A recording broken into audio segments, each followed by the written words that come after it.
Well, you know, Kay, what it boils down to is having a gun and having free speech. You have the ability to do it one time. That's what you got to keep in mind, you know. And I said, you know, my gun history, Roy Rogers, 6 guns, the bad guy.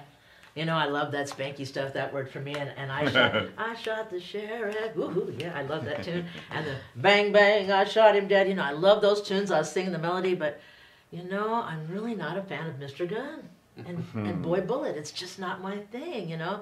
I came up with it. I was more like raised in kind of like a Gandhi house, you know. Think about dropping your clothes and weaving up something on the spinning wheel. I just can't think about going out and whooping some ass with that gun and just bang, bang, dance, you know. It's just not my thing. And so I realized that my weapon was between my ears, and if I can't talk my way out of it, I deserve to be shot. So that's the deal that I made, and I thought, well, okay, now, look at experience with guns. You know, I heard that if altar boys had guns, there'd be a lot less molesting. I heard that might be a possibility. And when I'm in the post office, you know, and I said, you know, post office people, they come in, blam, blam, they're always taking themselves out, you know, and I said, and you know what it means at the post office when the flag is flying half-mast, is they're hiring.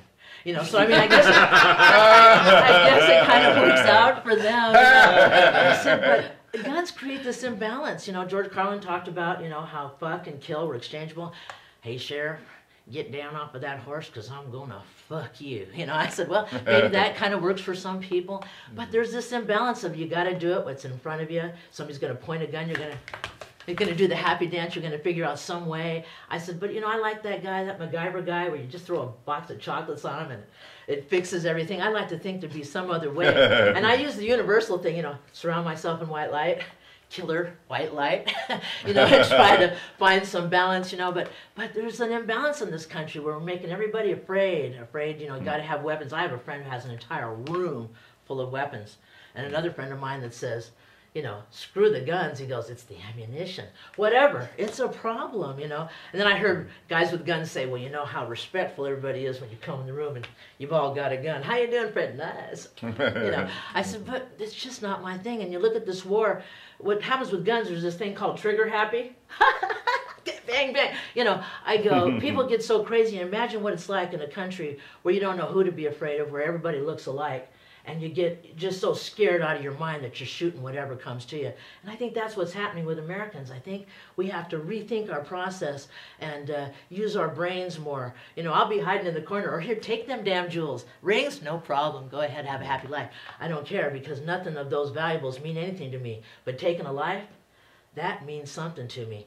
And even though I know they said liberty was built on the blood of patriots, so we could all be, you know, in our front yard, somebody shooting our head off or whatever. And those odds, I can't mess with. But I'm for, like, we don't know how to cure a ghetto. Like, we don't know how to cure factory workers that are having a bad fucking day because their jobs got snatched by somebody else.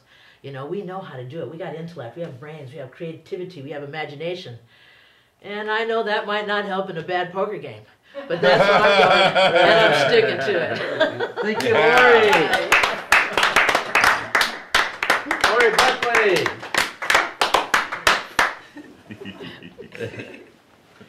All right, our final commentary, I guess is what we're calling this. Monologue commentary.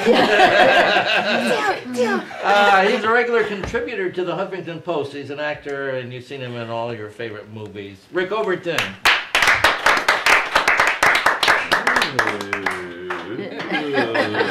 Oh, yeah. No, so